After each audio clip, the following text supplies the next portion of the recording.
सुनिए, दुनिया में सभी का जीवन रहस्यों के उफान से छलकता हुआ सा है। सब कुछ अनिश्चित है, परिवर्तनशील है।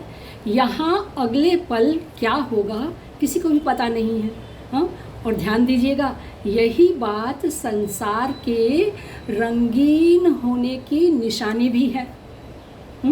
फिर भी कुछ बातें ऐसी हैं कि यदि उन्हें जीवन की मुग्ध अवस्था में ही मस्तिष्क में बिठा लिया जाए और उसी मार्ग पर श्रमशील व संघर्षशील रहा जाए तो अवश्य मैनिफेस्ट होती हैं। उसमें से एक है नौकरी नहीं, छोकरी नहीं, मालिक बनकर जीना। अर्थात अपना पैसा स्वयं पैदा करना।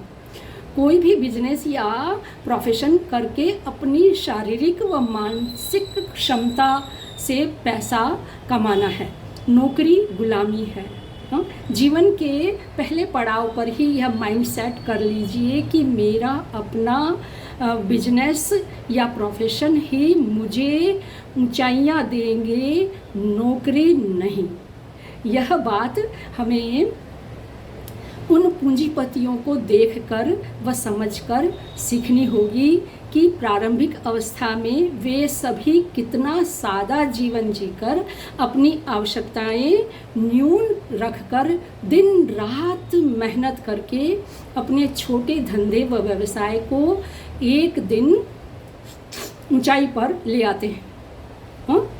वे बचत, विनियोग और खर्च को बराबर समझते हैं और हम सभी को भोगवाद के रास्ते पर धकेलते हैं। गिने चुने ये कैपिटलिस्ट हमारी नियति लिखते रहते हैं। हमारा टाइम टेबल सेट करते हैं कि हम किस अवसर पर क्या पहने, क्या खाएं, क्या खरीदें, कहाँ जाएं। कुल मिलाकर अपना पैसा हम कहाँ खर्च करें।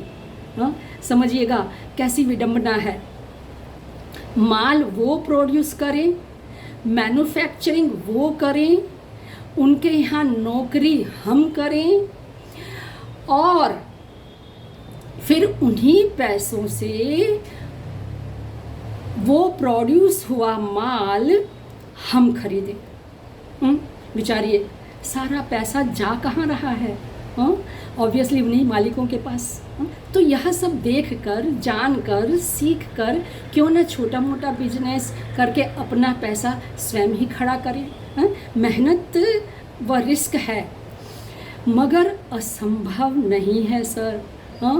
कोई भी बिजनेस छोटे रूप से ही शुरू होता है, फिर तो हमारी अपनी सूझ व काबिलियत रंग लाती ही है। जवानी बहुत कीमती होती है, याद रखिएगा। स्टडी के साथ साथ अपना पैसा स्वयं पैदा करने का माइंड सेट करके कुछ भी छोटा मोटा करते रहें तो अपनी पोटेंशियल भी स्वतः बाहर आएगी ही। हाँ, शारीरिक व मानसिक मेहनत अवश्य लगेगी, लेकिन जवानी की ऊर्जा तो सही जगह पर खर्च होगी ना। इसलिए भोगवाद की इस दुनिया से स्वयं को बचाकर थोड़ी चालाकी व समझ को स्थान देकर मालिकों के समकक्ष पहुंचने की सीढ़ी तो तैयार करो, फिर कदम स्वतः ऊपर बढ़ने लगेंगे। जीवन की ज़रूरतें कम तथा खरीदी कम, बस इतना काफ़ी है। रही बात इन लड़के लड़कियों के खेल की, तो मारो गोले इन बातों को। ये सब कुछ तो हॉर्मोन्स का व प्रकृति का बनाया हुआ चक्र है। यह प्रक्रिया है, जान लो, फिर इस संकुचितता से बाहर आ जाओगे। आना ही पड़ेगा। जो शरीर की सीमा, तत्वों की रासायनिक प्रक्रिया तथा ब्रह्मांड में आकाश की अनंतता को जान गया, वहाँ फिर यह छोरा छोरी के खेल प्राथमिकता की श्रेणी से स्वतः ही दूर चले जाते हैं। बस आवश्यकता है जीवन के प्रारंभ से ही इसके माइंडसेट को बनाए रखने की। याद रखिएगा, यदि माइंडसेट मालिक बनने का रहा तो रास्ता खुद ब खुद मिलेगा और आगे बनेगा भी। हाँ, एक बात अवश्य कहना चाहूँगी कि इन सभी के साथ जीना, इन सभी के साथ जीवन में यदि आप जी रहे हैं तो श्रीमद् भगवद गीता के कृष्ण को अवश्य स्थान दें, उन्हें अच्छे से जानें, समझें, फिर अपना कर्म करें।